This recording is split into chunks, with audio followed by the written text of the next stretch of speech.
मेरा विष पूरे संसार का विनाश कर देगा और जीवित और निर्जीव का मैं अंत कर दूंगा और विष्णु भी मुझे रोक नहीं पाएगा।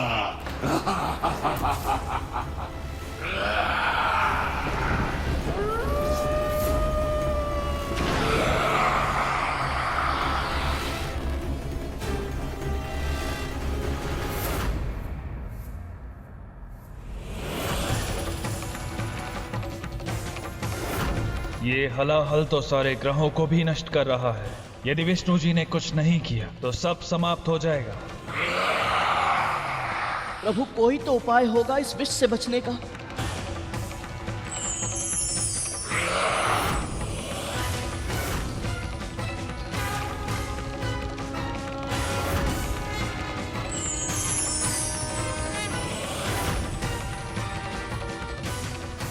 एक उपाय है जिनमें सब लय होते हैं। यदि इस विष को भी वह स्वयं में लय कर ले तो इसे नियंत्रित किया जा सकता है। महादेव,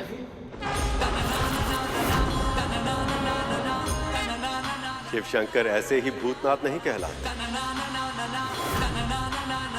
वो भूत, प्रेत, पिशाच, निशाचर सबको अपनाते हैं। उनके लिए ना ही कोई सही है और ना ही कोई गलत। सबको एक ही दृष्टि से देखते हैं। कोई बहुत ही महत्वपूर्ण पद पे आसीन हो या विश्व से तिरस्कृत, संसार में कोई भी ऐसा प्राणी नहीं जो उनमें लय न लेता।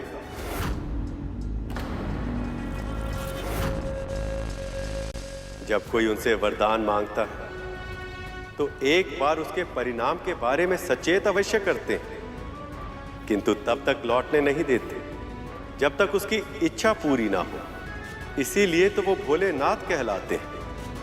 केवल वो ही हैं जो इस कालकूट को अपने भीतर समाहित कर सकते हैं।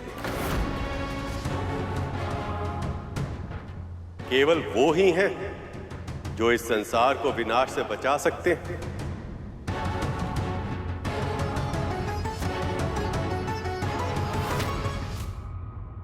बाबा, ये पौष्टिक आहार मैं आपके लिए लेकर आई हूँ। इसका सेवन नहीं कर सकती मैं। यदि मेरा पुत्र यहाँ होता तो वो इसे अवश्य चखता और ये सिद्ध कर देता कि इसमें कोई विष नहीं है। किंतु तेरा पुत्र तो यहाँ है नहीं। यहाँ तो केवल हम दोनों ही हैं ना। तो या तो तू वो कर जो मैं कह रहा हूं, या फिर मुझे मेरी अवस्था पर छोड़ दे। वैसे तो तू अति देवो भव के मंत्र का जाप करते नहीं थकती, और अब तुझे इस अतिथि देवता के लूटने का तनिक भी भय नहीं है।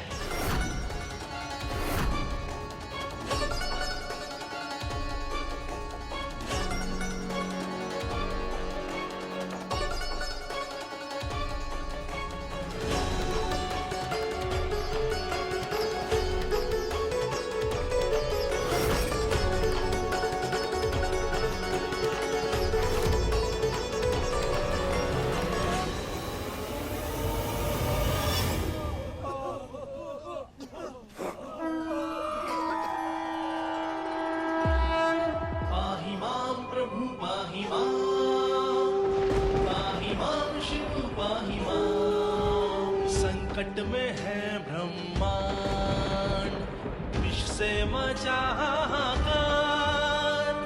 जीवन की मृत्यु से रक्षा करो, हम करें त्राहिमाम। पाहि मां प्रभु पाहि मां, पाहि मां शिव पाहि मां। मंथन से प्रकट हुआ हलाहल, जीव जंतु होने लगे ओझल। आह्वान करें आपका, रक्षा करो करे त्राहिमाम। पाहि मां प्रभु पाहि मां, पाहि मां शिव पाहि मां।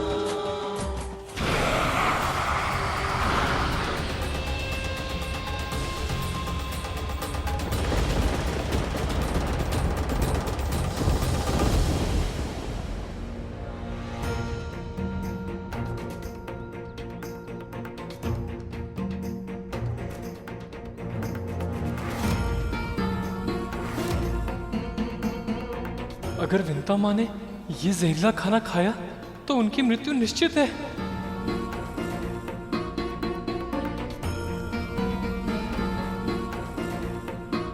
हे परमपिता, हे प्रभु विष्णु, मेरी भक्ति स्वीकार करें।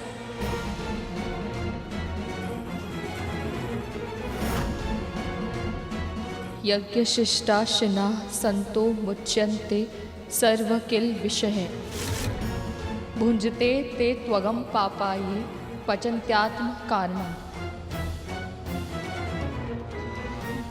मंत्र का जाप तो कर लिया, किंतु इसका अर्थ भी पता है। जो आध्यात्मिक और धार्मिक व्यक्ति भोजन नारायण को प्रसाद के रूप में अर्पित करने के बाद ही ग्रहण करते हैं, वो सभी प्रकार के पापों से मुक्त हो जाते हैं। पर वो सभी व्यक्ति जो भोजन को अपने स्वाद और आनंद का साधन बनाते हैं, वो भोजन नहीं, साक्षात पाप का भक्षण करते हैं।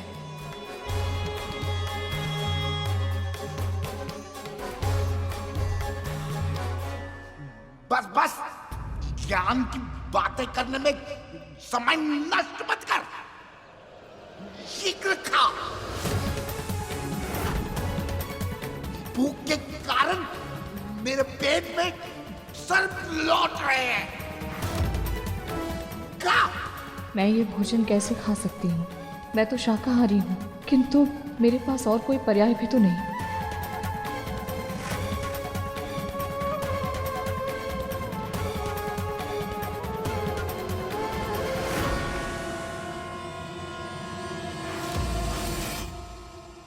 चलो अच्छा, आज इस दासी से भी छुटकारा मिल जाएगा। फिर इस बुढ़े को इस कुटिया के 7 महल के बाहर फेंक दूंगा।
महादेव,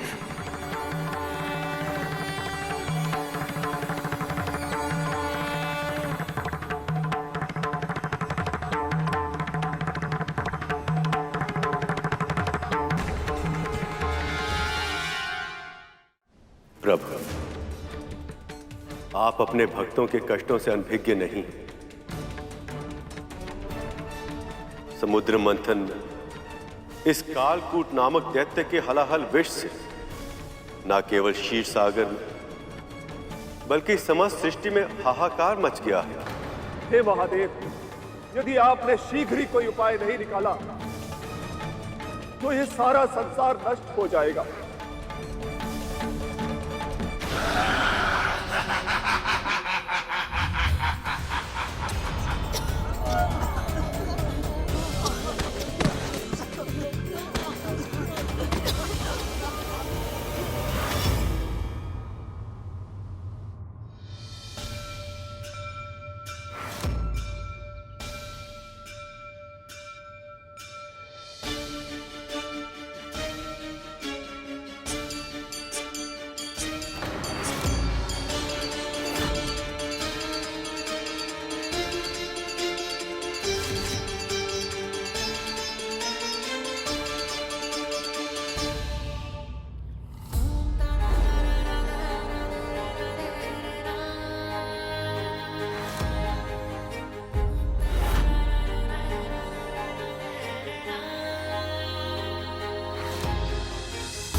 ये कैसे हुआ?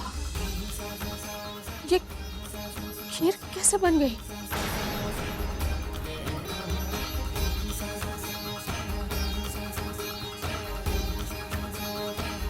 तेरे विष्णु ने तेरी सहायता की होगी। तू ही तो कहती है ना, तेरा विष्णु कुछ भी कर सकता है। सत्य कहा आपने।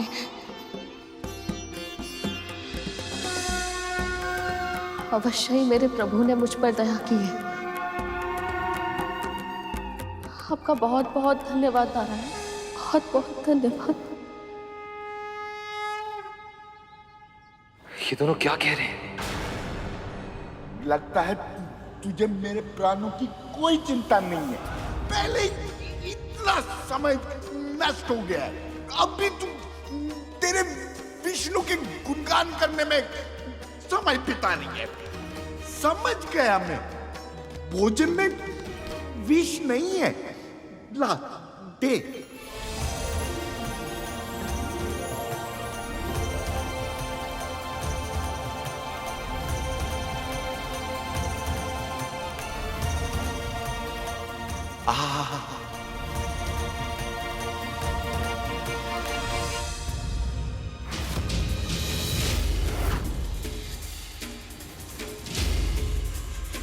ये कैसे संभव है? मेरे विष का इन दोनों पे कोई असर क्यों नहीं हो रहा? किसी को भी इसके बारे में कोई भनक नहीं लगनी चाहिए।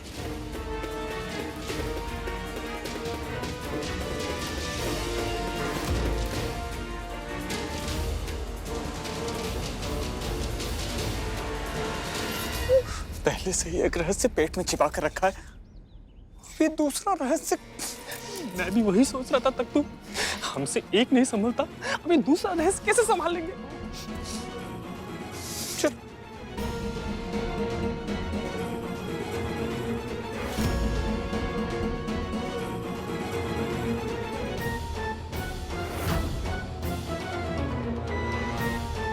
तू चाहे कितना भी शक्तिशाली हो कालकूट, किंतु मेरे होते हुए तेरा यहां प्रवेश असंभव है।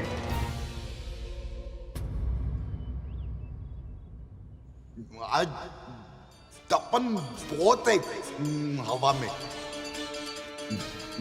तनिक हवा कर दे। जी जी बाबा।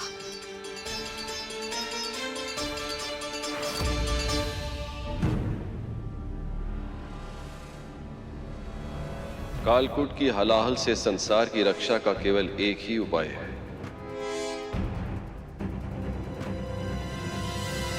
इस विष को मुझे स्वयं ही ग्रहण करना होगा।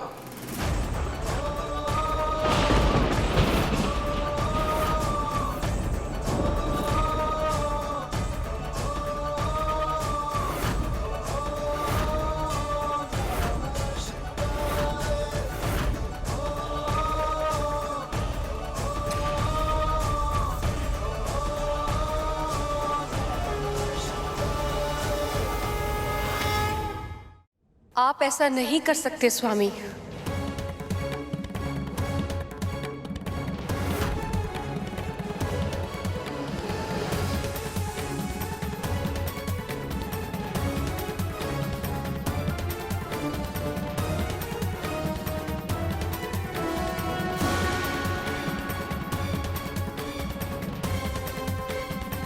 मुझे करना पड़ेगा देवी। आप बाध्य नहीं हैं। मुझे ऐसे मत देखिए स्वामी। आप जो मुझसे कहना चाहते हैं मैं वो सुनना ही नहीं चाहती और ना ही समझना चाहती हूँ। आप जिसे ग्रहण करने की बात कर रहे हैं वो हलाल है, कालकूट का विष। उससे अधिक विषैला इस पूरे संसार में और कुछ भी नहीं है प्रभु। इसीलिए सृष्टि के आरंभ में उसे समुद्र के तल के नीचे इतनी गहराई में दबा दिया गया था। जो कुछ भी उसके मार्ग में आता है वो पूरी तरह से नष्ट हो जाता है। बचती है तो केवल उसकी स्मृति। मैं मानती हूं प्रभु कि संकट विकट है, परंतु नारायण को इस मंथन से पहले सोचना चाहिए था। सृष्टि के पालन करता है नारायण। आप ये जानती हैं देवी, उन्होंने वही किया जो उनका धर्म था। मुझे वही करना है जो मेरा धर्म है। यदि मैं कालकूट को स्वयं में लय नहीं करूंगा, फिर कौन करेगा? सबके प्रति धर्म स्मरण है आपको, परंतु अपनी पत्नी के प्रति उसके पति का क्या धर्म होता है स्वामी? सारी संसार की रक्षा के लिए आप स्वयं की बलि देना चाहते हैं। आपने एक बार भी नहीं सोचा कि यदि आपको कुछ हो गया तो मेरा क्या होगा? यदि सृष्टि ही नहीं बची तो हम दोनों होकर भी क्या करेंगे प्रिय?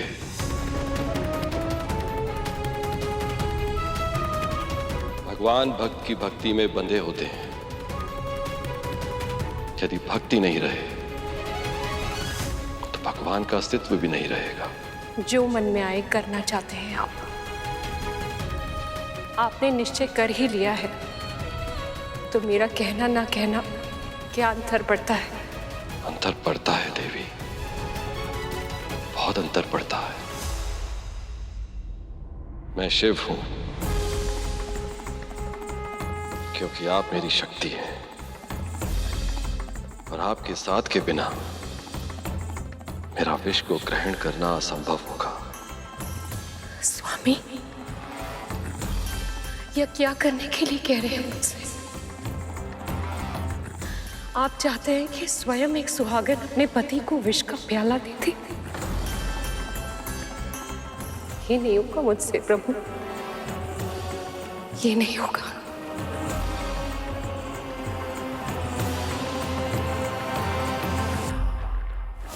अब तक महादेव ने कुछ किया क्यों नहीं? अग्निदेव, ये इतना सरल नहीं है। वो महादेव हैं, स्वयं भगवान है। उनके लिए क्या कठिन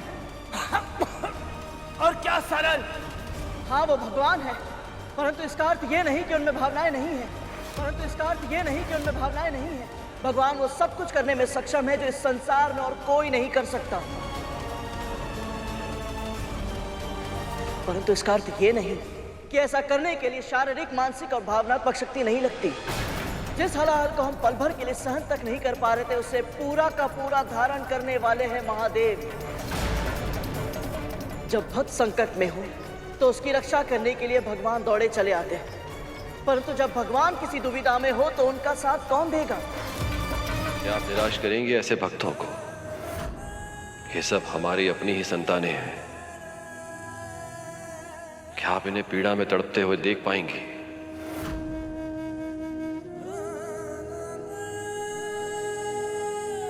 भयानक वेदना में इन्हें प्राण देते हुए देख पाएंगी आप?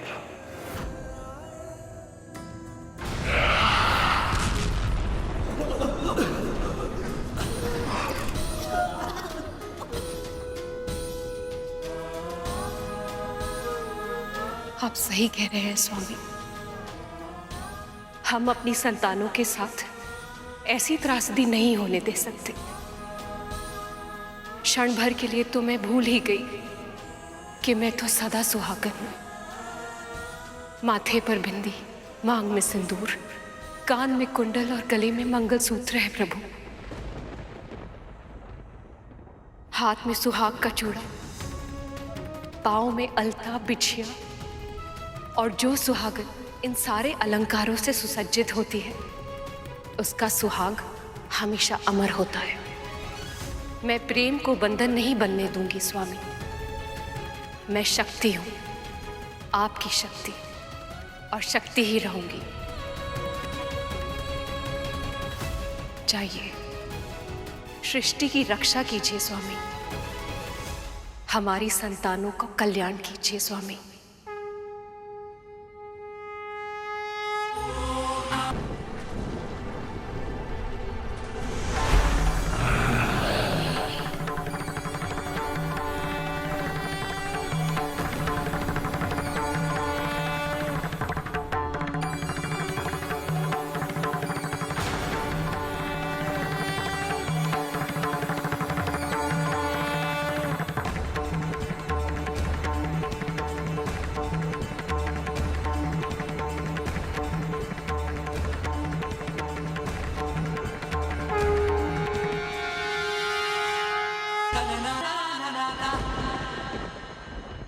प्रभु, भगवान महादेव को कितना कष्ट हो रहा होगा ना।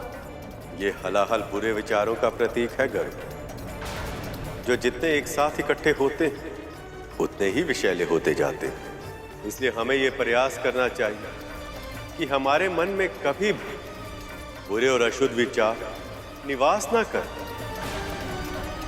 हमारा मन सदैव शुद्ध और अच्छा रहे।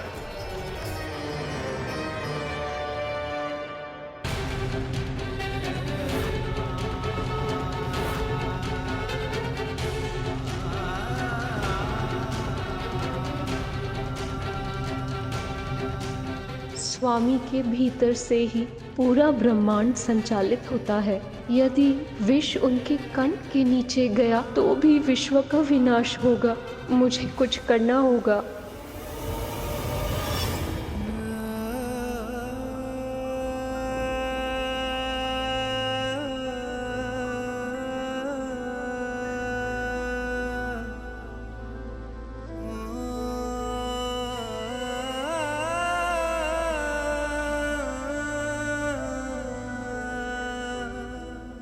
प्रभु, आपके उदर में समस्त सृष्टि का वास है।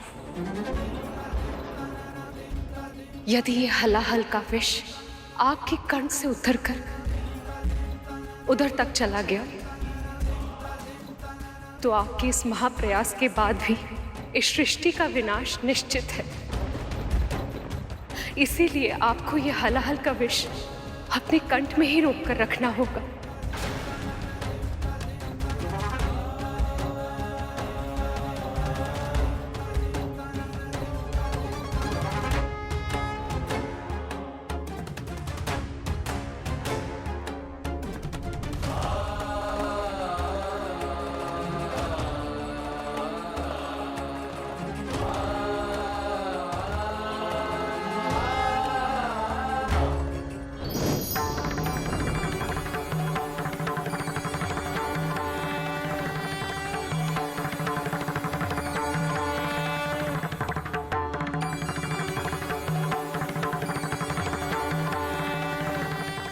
आपने संसार की रक्षा के लिए इस हलाहल को अपने कंठ में धारण कर लिया,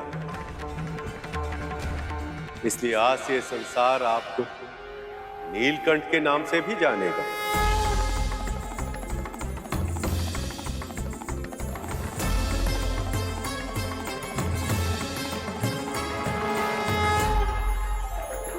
नीलकंठ महादेव भगवान शिव शंकर की जय। नीलकंठ महादेव भगवान शिव शंकर की जय। नीलकंठ महादेव भगवान शिव शंकर की जय। नीलकंठ महादेव भगवान शिव शंकर की जय।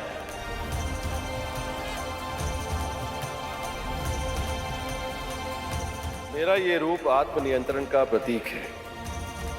विषैले विचार किसी के भी मस्तिष्क में आ सकते हैं, परंतु ये हम पे निर्भर करता है कि हम उनके विष को, उन विचारों की अशुद्धता को अपने भीतर कितनी गहराई तक समाने देते हैं,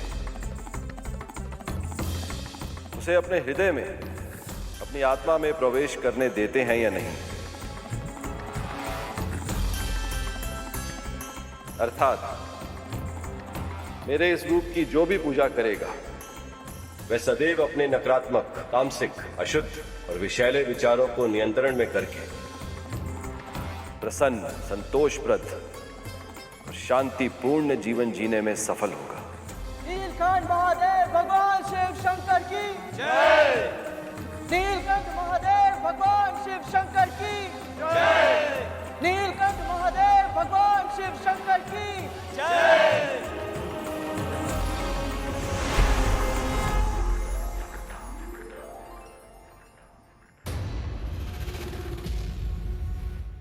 मां,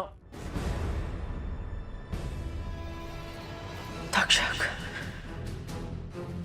न जाने ये मेरा भ्रम है या सत्य, पर मुझे अभी अभी ऐसा लगा कि महादेव की कृपा से कोई बहुत बड़ा संकट टल गया है। माँ, आपने अभी अभी वासुकी भैया के साथ महादेव के दर्शन किए। आपका ऐसा अनुभव करना स्वाभाविक है। हो सकता है, किंतु मैं ये भी जानती हूँ तक्षक कि इस मंथन में हर समय प्रभु विष्णु सभी के साथ है, किंतु फिर भी मेरा मन न जाने क्यों वासुकी को लेकर चिंतित है। बस वो सुरक्षित हो। प्रभु, कालकूट ने सभी के मन में भय उत्पन्न कर दिया है। अब मंथन का उत्साह इस आशंका में बदल गया है कि इस समुद्र के तल से न जाने अब क्या निकलेगा। कभी कभी आशंका की स्थिति भी अच्छी होती है गरुड़। व्यक्ति को ये पता होता है कि उसका मन क्या चाहता है और मस्तिष्क ये जानता है कि उस इच्छा को प्राप्त करने के लिए कितनी कठिनाइयों का सामना करना पड़ेगा, और इसीलिए उस व्यक्ति के प्रयासों में और अधिक दृढ़ता आ जाती है। नारायण नारायण। देवगण, दानवगण, भयभीत होकर पीछे हटने से लक्ष्य की प्राप्ति नहीं होगी। मंथन आरंभ कीजिए।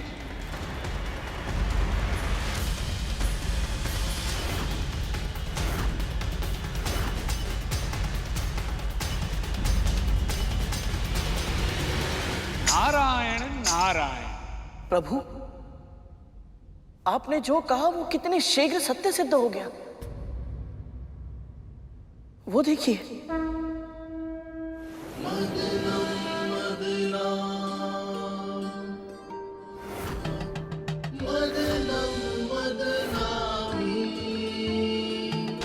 सृष्टि के कल्याण में, रत्नों के संधान में, श्री हरि मिलन की आस में, मदनम मदनाम, मदनम मदनामी, मदनम मदनाम, मदनम मदनामी।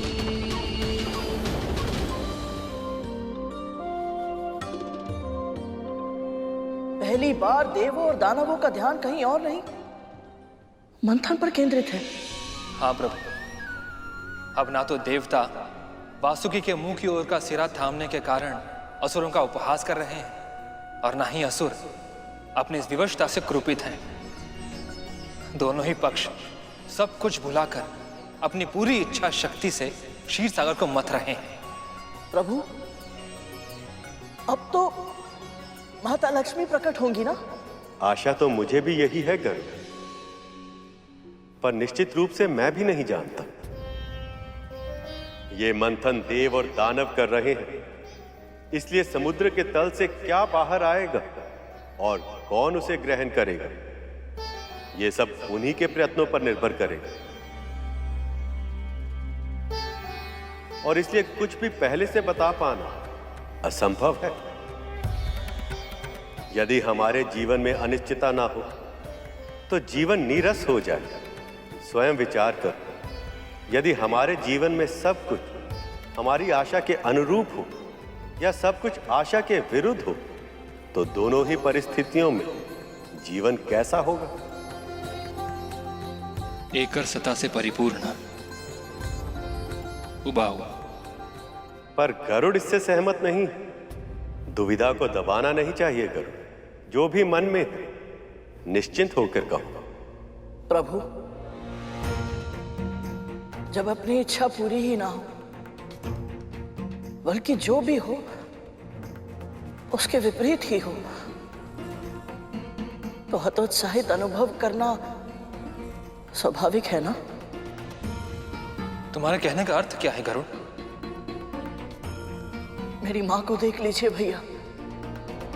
इतनी लंबी प्रतीक्षा करने के बाद उनके पहले पुत्र का जन्म हुआ भी तो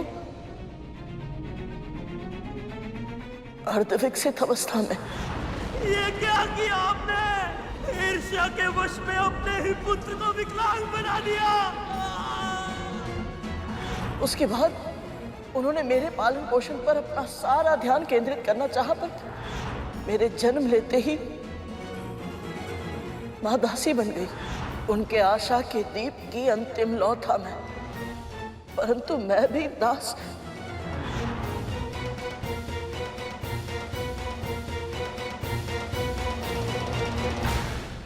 हर अंधेरी रात के बाद सूर्य का उदय होना पहले से ही निश्चित है गर्ग। वैसे ही हर दुख के बाद सुख का आना पहले से ही निर्धारित है।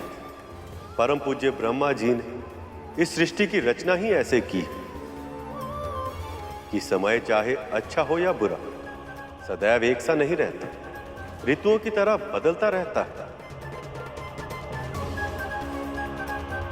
समय आ गया है, अब इसे अपने भविष्य का आभास हो जाना चाहिए।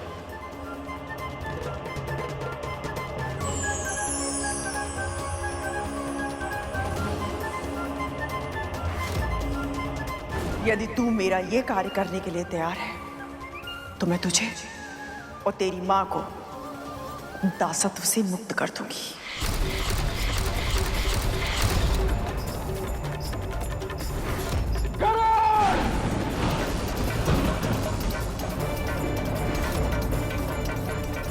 तुम्हें ऐसा नहीं करना चाहिए करो, इस पे तुम्हारा अधिकार नहीं।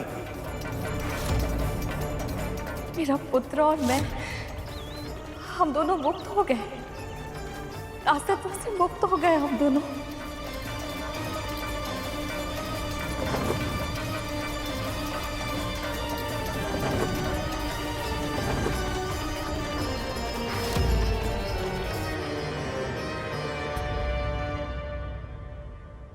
भविष्य के गर्भ में क्या छिपा है कि जाने बिना अपने कर्म करते रहने से चिंतन बढ़ता है और जान लेने से चिंता आ रहा है, कुछ आ रहा है, कहीं कुछ हानिकारक तो नहीं। देखो देखो वो क्या है, देखो वो क्या है।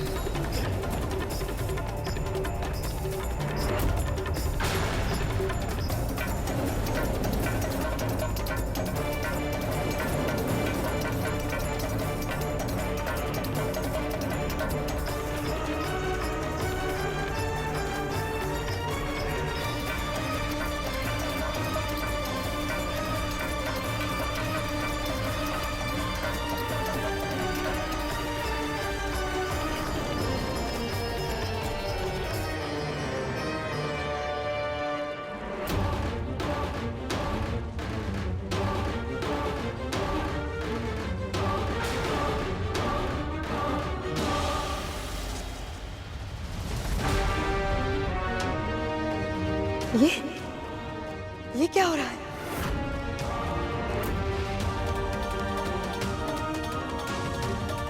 हमारे साथ छल किया गया है। हमें कहा था कि श्री वापस आएगा, लेकिन यहाँ तो सब कुछ विपरीत हो रहा है। तो बच्ची कुछ ही समृद्धि थी, वो भी जा रही है। नारायण ने हमारे साथ छल किया है, झूठ बोला है हमें। ये क्या कह रही हो दीदी? नारायण छल क्यों करेंगे भला? नारायण नारायण। देवी दीदी, जो होता है उसके पीछे कोई ना कोई कारण अवश्य होता है। कृपया आप धैर्य रखिए, कुछ ही समय में सत्य सामने आ जाएगा। धैर्य केवल भ्रम है मुनिवर। सत्य तो यह है कि मेरे आभूषण फीके पड़ रहे हैं, मेरे गहने, मेरे कंगन, सब कुछ।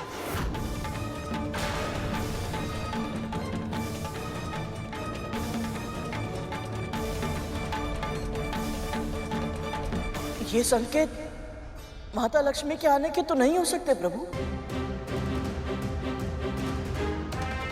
तो फिर ये कौन आ रहा है प्रभु?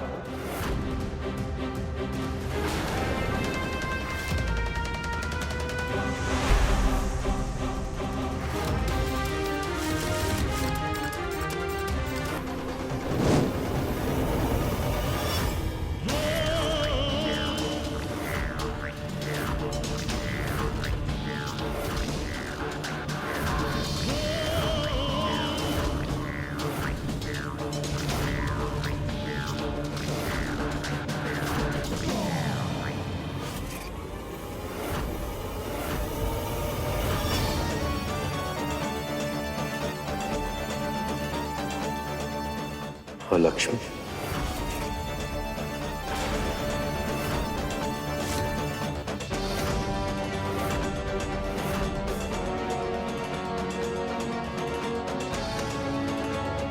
अलक्ष्मी? अलक्ष्मी माँ लक्ष्मी की बड़ी बहन है, किंतु गुण और स्वभाव से दोनों ही बिल्कुल विपरीत हैं। यदि माँ लक्ष्मी सुख और समृद्धि की जननी है, तो माँ लक्ष्मी दुख और दरिद्रता का प्रतीक है।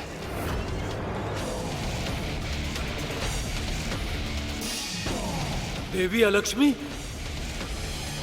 हे महादेव, ये तो अनर्थ हो गया। कहीं इनकी दृष्टि मुझ पर ना पड़ जाए।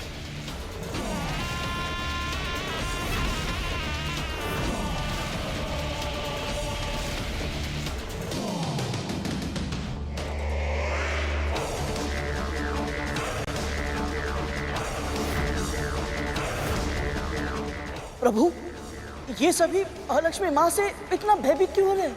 क्योंकि इन्हें भय है कि यदि इनके जीवन में देवी अलक्ष्मी की छाया भी पड़ गई तो इनके जीवन में दुख और दरिद्रता छा जाएगी।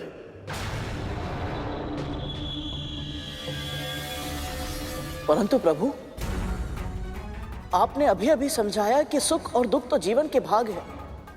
जब हम भगवान के दिए सुख को अपनाते हैं तो उनके दिए दुख को क्यों नहीं?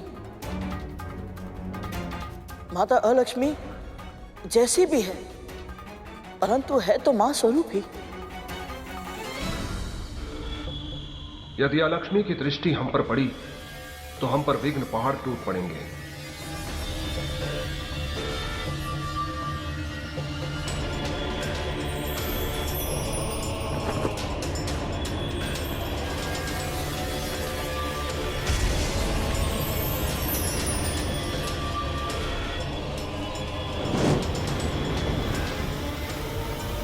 माता अलक्ष्मी,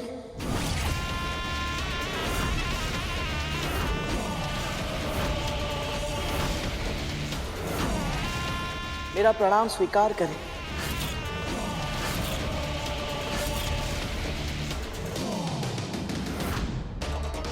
क्या गरुड़ को इस बात का ज्ञान नहीं है कि वो क्या कर रहा है? सभी खुद को अलक्ष्मी के प्रकोप से बचा रहे हैं और ये खुद विपत्ताओं को आमंत्रित कर रहा है।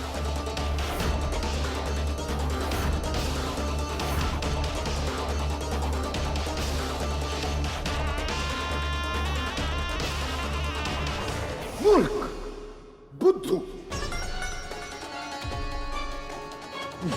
तुमने अपने पुत्र को केवल संस्कार दिए, बुद्धि नहीं दी है।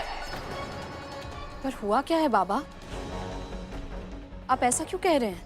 अभी अभी वो कौवा बता के गया कि समंदर मंथन से लक्ष्मी प्रकट हुई है और तेरे पुत्र ने उनको प्रणाम कर दिया। यदि उसके प्रणाम से वो प्रसन्न हो गई तो तेरे घर में आके निवास करेगी।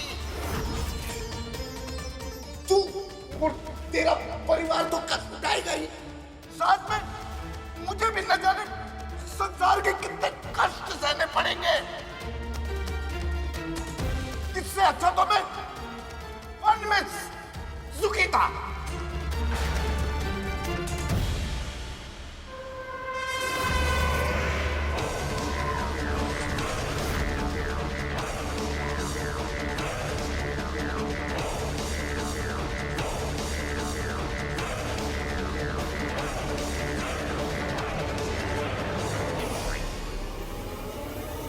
मूर्ख, कौन है तू जो मुझे प्रणाम कर रहा है?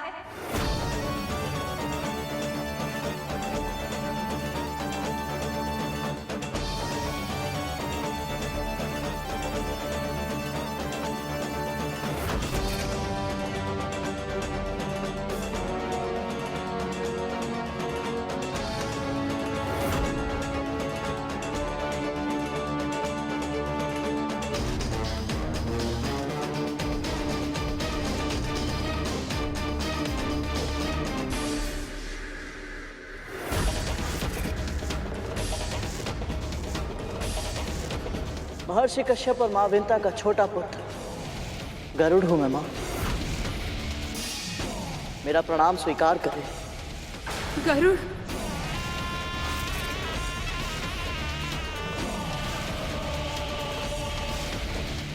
मूर्ख है ये गरुड़, तुझे ज्ञात ही नहीं अभी तूने किस आपदा को निमंत्रण दिया है। केवल ज्ञान होना पर्याप्त नहीं होता, विवेक भी होना चाहिए। किंतु तेरा पुत्र जब तक किसी संकट में न फंसे उसे शांति नहीं मिलती। व्यर्थ ही अलक्ष्मी को आमंत्रित कर दिया। तुझे भय नहीं लगता? यदि मैंने तेरा प्रणाम स्वीकार कर लिया तो तेरे जीवन में दुख और दरिद्रता छा जाएगी।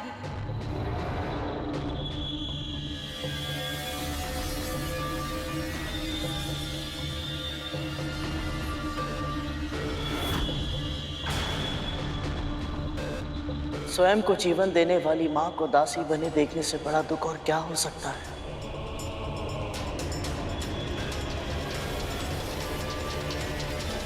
सब कुछ जानते हुए भी उन्हें मुक्त ना कराने से बड़ी दरिद्रता क्या कुछ और हो सकती है? बाबा, उसके मन में कोई कालिमा नहीं है। अपने पराये का भेद तो उसने सीखा ही नहीं है, इसलिए तो वो माओ के बीच में अंतर नहीं कर पाता। लेकिन तुझे तो अंतर करना पड़ेगा ना। अब यदि उसके कारण आलक्ष्मी तेरे यहाँ निवास करने आ गई तो वो महल देख रही है ना। उस महल की दुर्दशा तेरी इस कुटिया से भी अधिक हो जाएगी। जितने दुख तू अभी भुगत रही है ना, उससे कहीं अधिक दुख तेरी बहन और उसके पुत्रों को भोगना पड़ेगा। और ये दुख वहीं नहीं रुकेगा, तेरा पता पूछते हुए यहाँ तक आ जाएगा। तुम सब तो कष्ट भोगोगे ही। तुम सबके साथ आज में गुण की तरफ मैं भी जाऊंगा।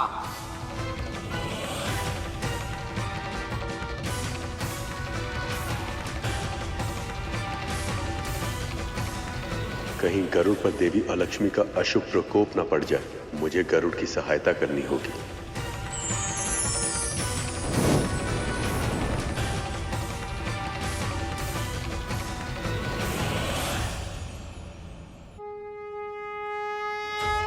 अलक्ष्मी का प्रणाम स्वीकार हो नारायण। आपके मंथन के कारण मैं समुद्र से बाहर तो आ गई, पर देवों और दानवों में से कोई भी मेरे निकट तक नहीं आना चाहता। मैं कहाँ जाऊं नारायण?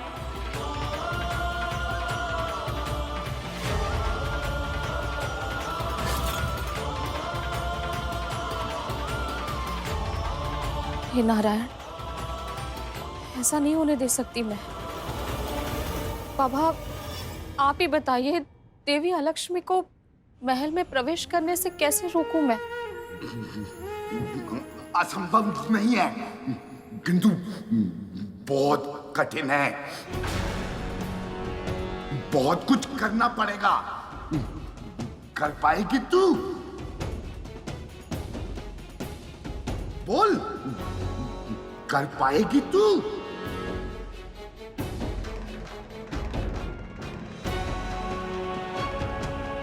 जहां जहां देवी लक्ष्मी का जाना असंभव हो, वो सभी स्थान आपके लिए ही हैं। जहां अशुद्धता हो, अशोच हो, अन्न का अनादर हो, जूठन हो, वहां आप सहर्ष निवास कर सकती हैं।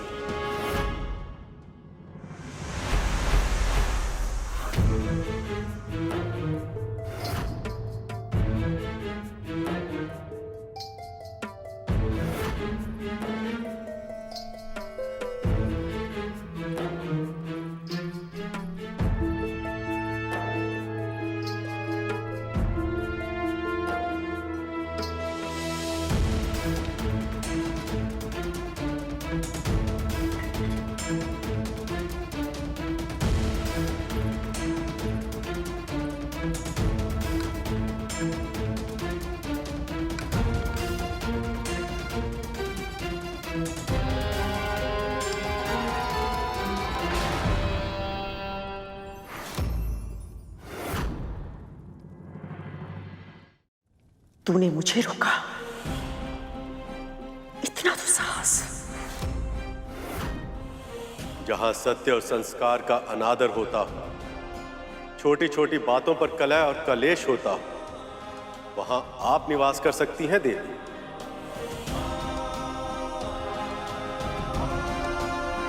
इसे झूठा मत कीजिए महारानी, इससे घर में अलक्ष्मी आ जाएंगी। बुद्धि भ्रष्ट हो गई तेरी, क्या बोले जा रही है? समुद्र मंथन से देवी अलक्ष्मी प्रकट हुई है और अब वो अपने रहने के लिए स्थान खोज रही हैं।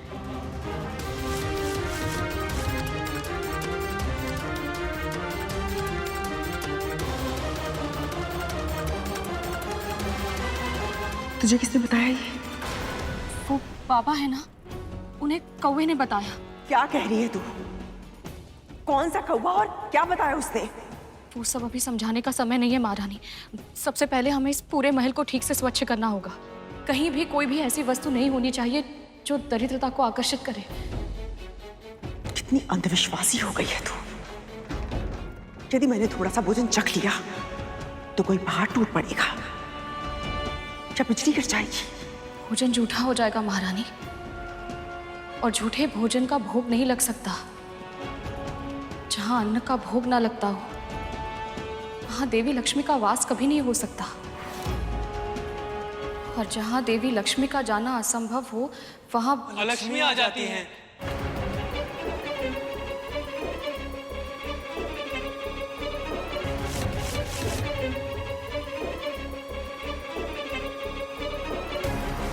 जहां अस्वच्छता इतनी हो कि घर में मकड़ी के जाले लग गए, जहां धूल होती हो, वहां आप निवास कर सकती हैं देवी।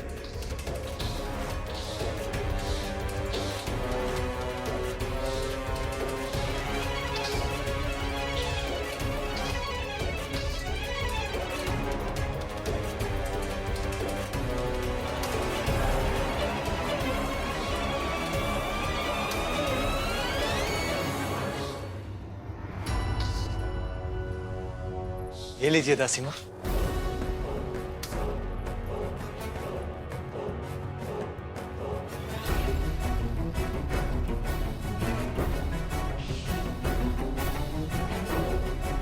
तुम दोनों इसकी सहायता क्यों कर रहे हो?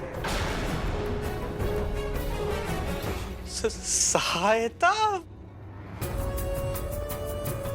हाँ वो माँ, वो एक बार पहले भी हमारे कारण आपको बहुत अधिक कष्ट पहुंचा चुके हैं ना। हमारे ही कारण आपको जीवित पुत्रिका का व्रत रखना पड़ा था।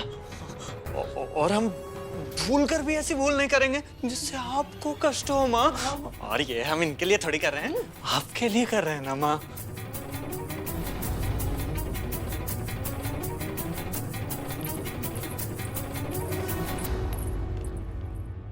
जहां के निवासी पांव धोए बिना आसन पर चढ़ जाते हैं और सदैव अपने पांव हिलाते रहते हैं, वहां भी दरिद्रता आती है।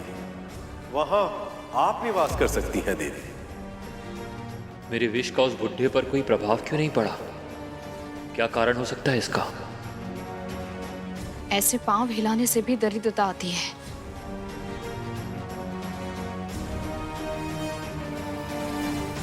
वो कैसे वे माता?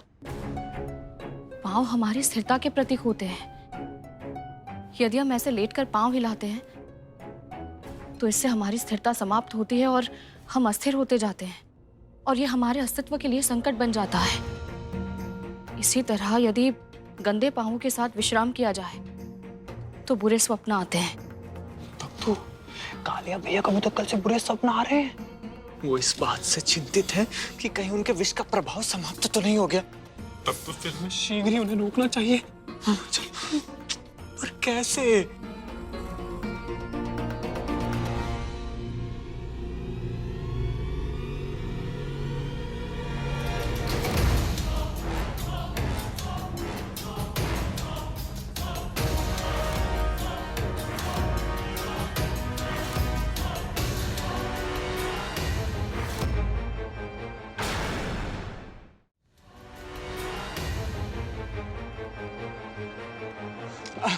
आपने उस मुर्गे को पकड़ने में इतना श्रम किया, थक गए होंगे ना? इसलिए सोचा मैं आपके पाँव दबा दूं, आपको अच्छा लगेगा। अचानक से इतनी सेवा? नहीं नहीं, कुछ दिनों से सिर्फ अच्छा अच्छा करने का ही मन हो रहा है, तो इसलिए।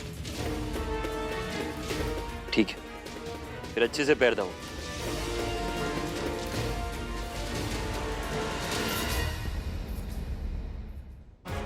सभी अपने घर को तो स्वच्छ रखते हैं, पर अपनी गंदगी, अपने कूड़े को निकालकर बाहर रख देते हैं।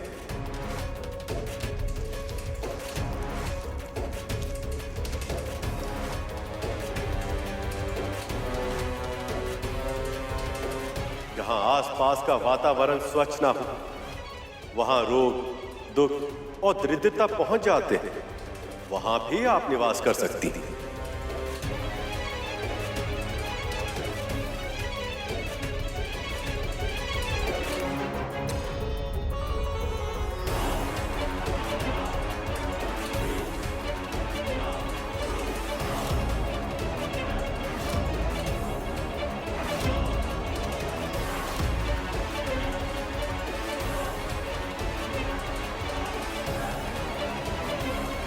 ये महल तो स्वच्छ है, यहाँ सुंदर रंगोली भी बन रही है, सुगंध और शुद्धता भी है। यहाँ के वातावरण में एक शुभ ऊर्जा का वास है। मैं यहाँ नहीं रह सकती।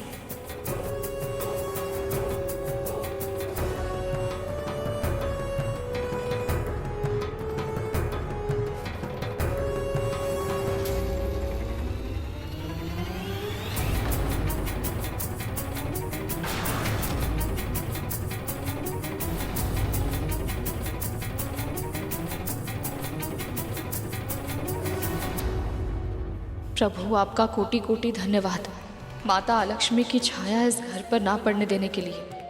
पुत्री, आज तुमने देवी आलक्ष्मी के प्रकोप से अपने आप और अपने परिवार को बचा लिया।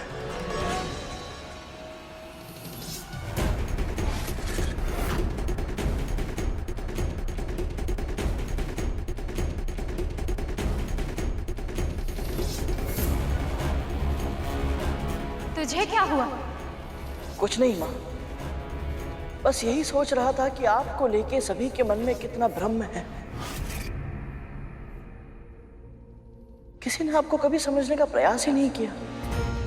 आपका स्वभाव तनिक कठोर अवश्य है, परंतु आप हम सभी को प्रेम भी करती हैं। आप अपनी संतानों को और अधिक उत्तम बनने के लिए, अच्छा बनने के लिए प्रेरित करती हैं, और इस तरह आप उनके जीवन में सुख और प्रसन्नता भर देती है। बहुत प्रशंसा कर रहा है, परंतु मैं अच्छी तरह से जानती हूँ कि उनकी दृष्टि में मैं क्या हूँ।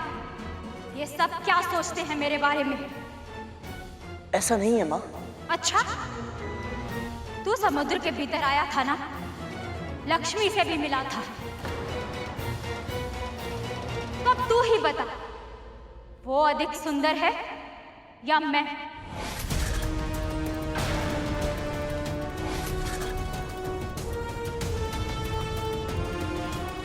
ये किस प्रश्न में फंसा दिया माँ ने?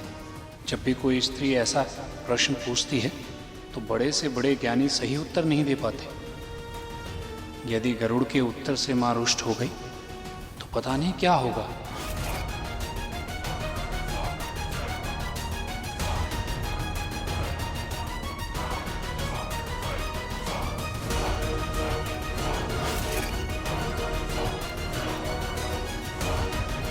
माँ,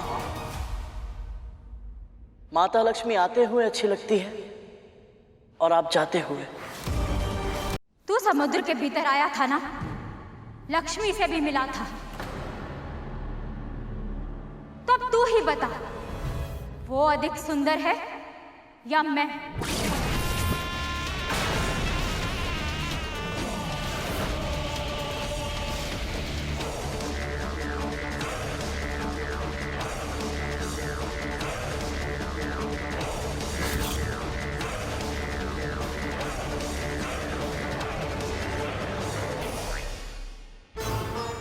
माँ, माता लक्ष्मी आते हुए अच्छी लगती है और आप जाते हुए।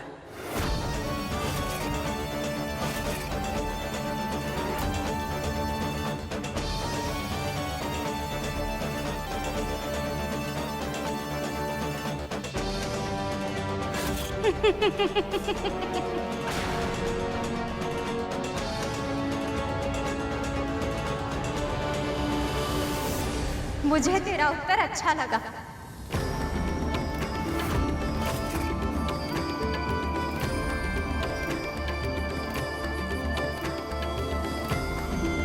तेरा दुख और दरिद्रता शीघ्र ही दूर हो।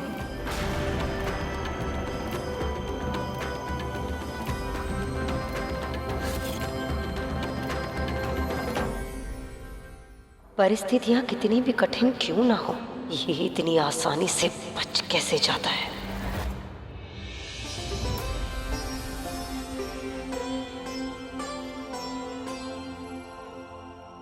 आपका बहुत बहुत धन्यवाद बाबा। आज आपने मेरी और मेरे परिवार की रक्षा कर ली। बड़ी विचित्र प्राणी है तू। अब तुम आलक्ष्मी चली गई, अब क्यों अश्रु बहा रही है? हाँ बाबा, पर ये सब आपके बिना संभव नहीं हो पाता। आप भले ही कितने ही कठोर बन जाएं, कितने ही कटु वचन कह लें, सत्य तो ये है आज आपने मुझे और मेरे परिवार को बचा लिया। मैं आपकी आभारी हूँ बाबा। तुम कहना क्या चाहती है? जानते हैं बाबा, पहले जब जब मेरा पुत्र मुझसे दूर जाता था, मुझे सदैव विचित्र सा भय लगा रहता था। आशंका की छांव में बीतता था मेरा जीवन। उसके बिना एक क्षण भी मेरे मन को शांति नहीं मिलती थी। पर इस बार आपके यहाँ होने से मुझे वैसा अकेलापन अनुभव नहीं हो रहा। ऐसा लग रहा है जैसे मेरा कोई अपना मेरे साथ है। बस अपना बोलकर संबंधी बनाने की आवश्यकता नहीं है। मुझे रिश्ते नाते पसंद नहीं है, तभी तो मैं अकेला वन में वास करता हूं। अब क्या बातों से ही मेरा पेट भरेगी? क्या भूख लगी है? कुछ खाने को ला। अभी लाई बाबा।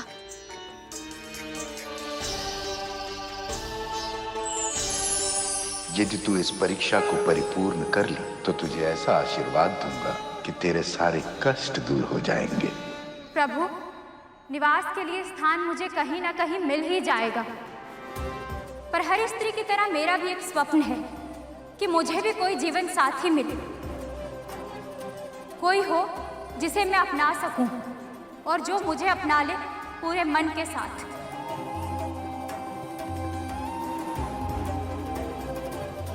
अवश्य देवी, सबकी तरह आपको भी अपना इच्छित वर पाने का अधिकार है।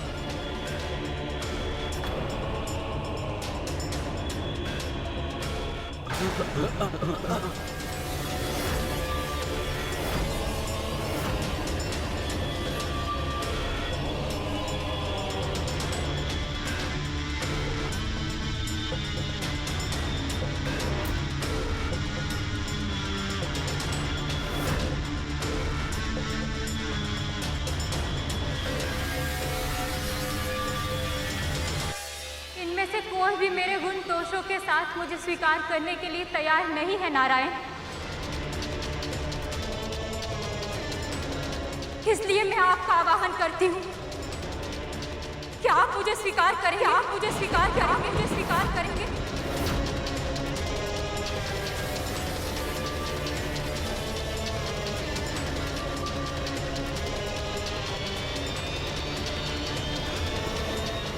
यहाँ आप भी सबकी तरह मुझे। मेरे कथन को अन्यथा मत लीजिएगा देवी, पर विवाह तभी करना चाहिए जब वर और वधू तन, मन और आत्मा से एक हो।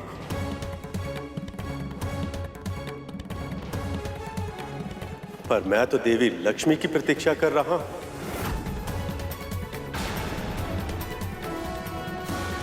छोटी बहन का सौभाग्य बड़ी बहन का दुर्भाग्य नहीं बन सकता नारायण।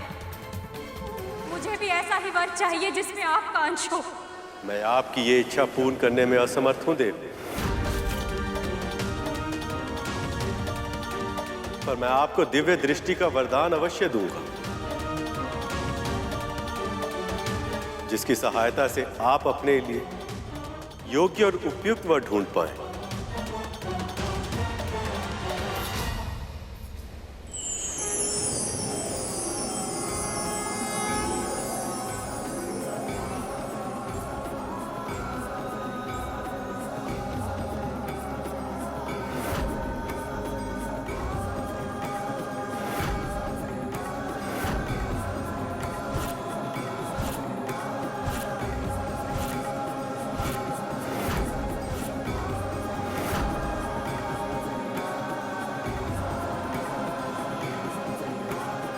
ये ऋषि उद्दालक है, मेरे परम भक्त। इनकी भक्ति इतनी अधिक हो गई कि भक्त और भगवान एक हो गए।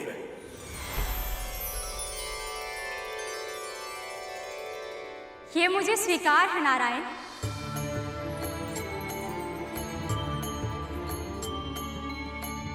यदि ये चाहे तो मैं इनसे विवाह अवश्य करूंगी।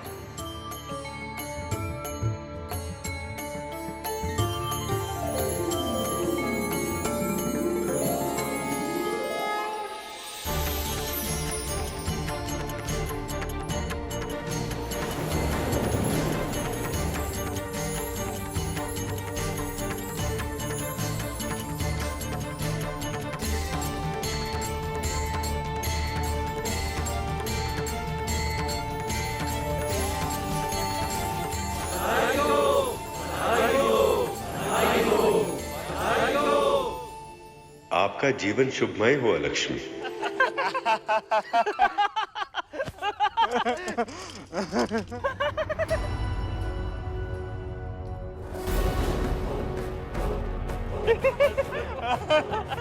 सर्पों के जन्म का एक ही उद्देश्य है, भय के रथ पर चढ़कर भय को अस्त्र बनाकर भय से सिंहासन जीतकर शासन करना। पर यहाँ तो उल्टी गंगा बह रही है। विष धारण करने वाले यदि कोमल स्वभाव अपना लेंगे, ऐसे हास परिहास में समय व्यर्थ करेंगे तो युद्ध कैसे कर पाएंगे? कैसे जीतेंगे अपने शत्रु से? कुछ अधिक ही बदलाव आ रहा है मेरे महल में। विंता मेरा हाथ रोकने का साहस जुटा रही है और मेरे पुत्र अपने विष की कड़वाहट खोकर खिलखिला रहे हैं। बहुत हो गया, अब इस बदलाव को बदलना होगा मुझे। फिर से मुझे मेरी व्यवस्था स्थापित करनी होगी।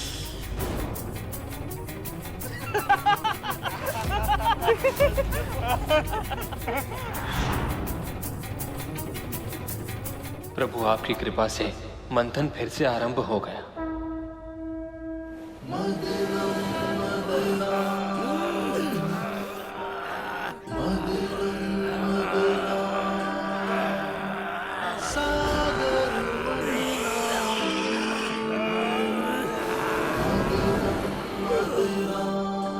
कितना श्रम करना पड़ रहा है मेरे पुत्र को। वासुकी का भयानक विष तक सहन करना पड़ रहा है। पर यदि इस मंथन से उन्हें कोई लाभ नहीं हुआ तो?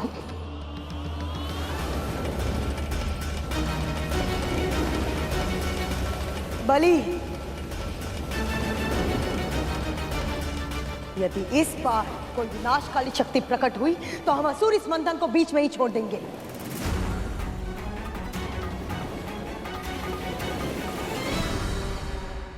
हलाहल और लक्ष्मी से तो बच गए, लेकिन इसका अर्थ ये नहीं कि मैं और मेरे पुत्र अपने प्राण बार बार संकट में डालें।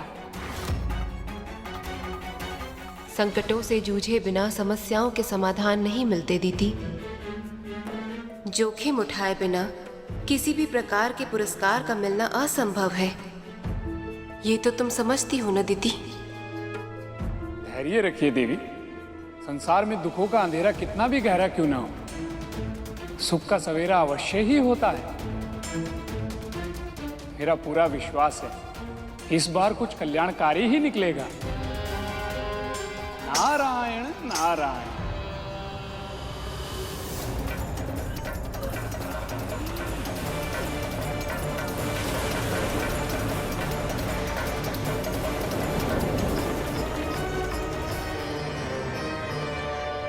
प्रभु,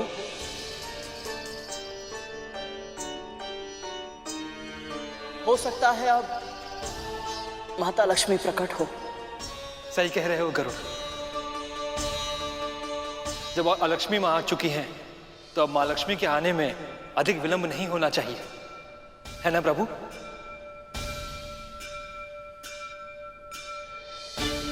आपकी आंखें आपके मन का दर्पण है प्रभु। ये बता रही है कि अपनों के आने की प्रतीक्षा करना कितना कठिन होता है। मेरी माँ भी ऐसे ही मेरी प्रतीक्षा कर रही होंगी। एक बार माता लक्ष्मी आ जाए तो कुछ देर के लिए मैं अपनी माँ के दर्शन कराऊंगा। मेरे बिना वो न जाने कैसी होंगी।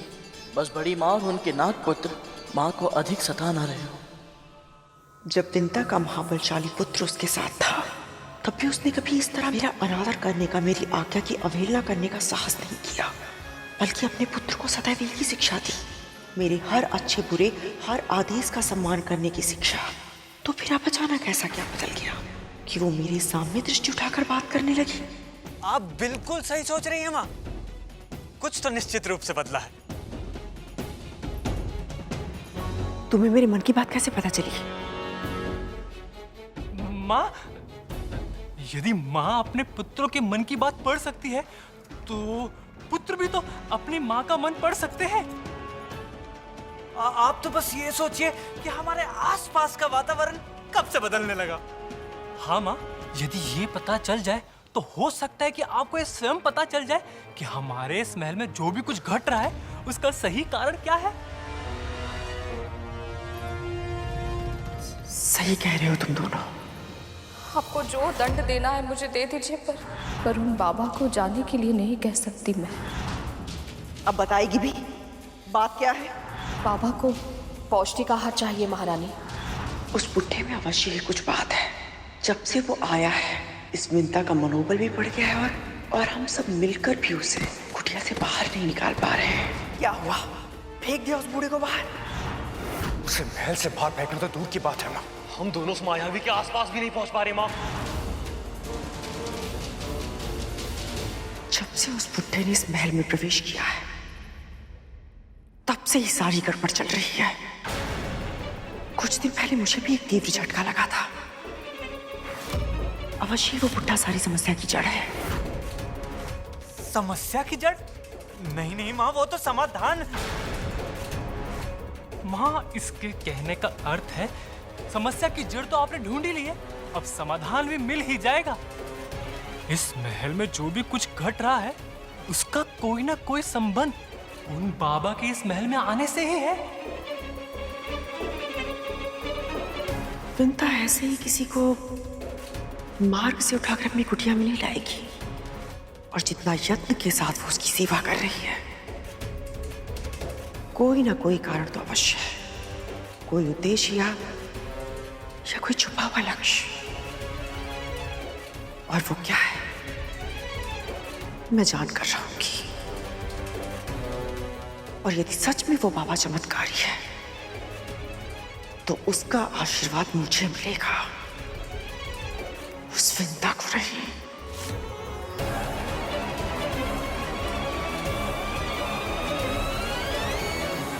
तब तो माँ कब बदलेंगी? अरे धूमल, ये बोल माँ कब सुधरेंगी?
प्रणाम स्वीकार करें माँ।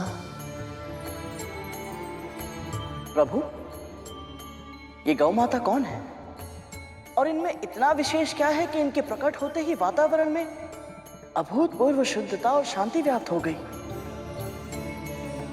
ये कामधेनु है, गायों में सर्वश्रेष्ठ, पराशक्ति, आदि शक्ति, परम चेतना।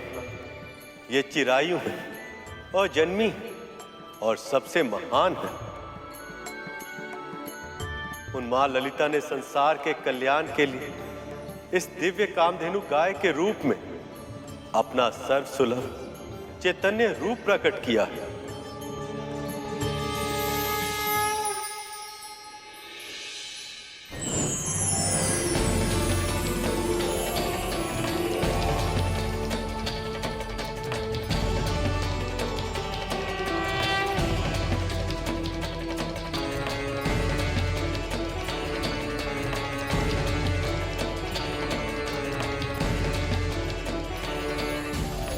इनके विशेष लक्षण क्या है प्रभु?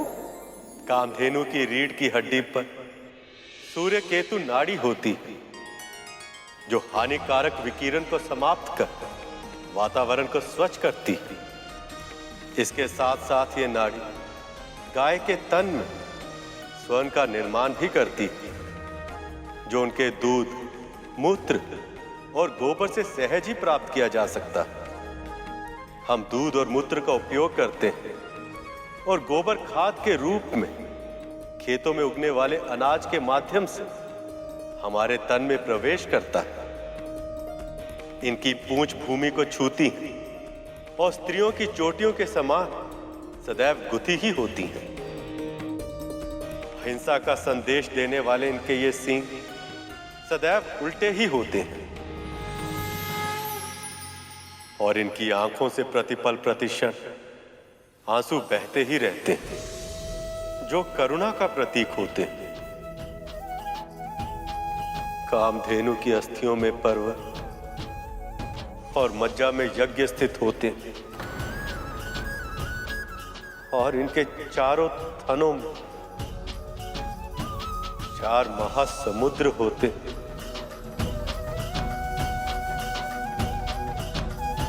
और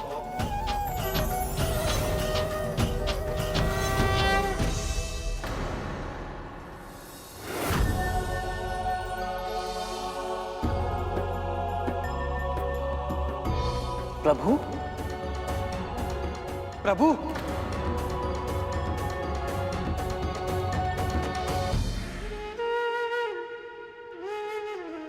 क्या हुआ प्रभु? आप अचानक कितने भावुक क्यों हो गए? नारायण भावुक इसीलिए हो गए क्योंकि कामधेनु के पिछले भाग में देवी लक्ष्मी का वास होता है।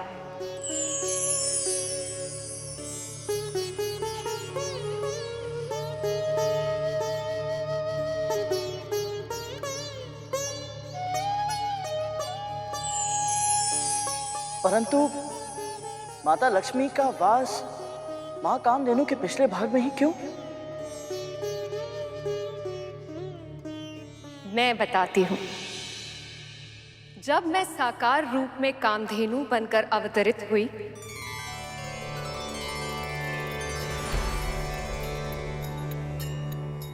तब सभी देवी देवता मुझ में स्थान ग्रहण करने आए।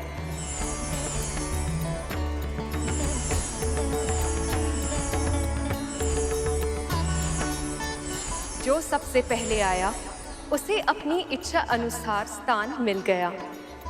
मेरे इस कामधेनु अवतार के सींगों के जड़ों में सदैव प्रजापति ब्रह्मा और महाविष्णु प्रतिष्ठित होते हैं। सींगों के अग्र भाग में सभी चराचर और तीर्थ स्थित हैं। मध्य भाग में स्वयं महादेव, ललाट में गौरी, नासिका में कार्तिकेय, कानों में अश्विनी कुमार और आंखों में सूर्य और चंद्र स्थित है। खुरों में सरस्वती और इसके गंध स्थलों में यम और यक्ष का वास होता है।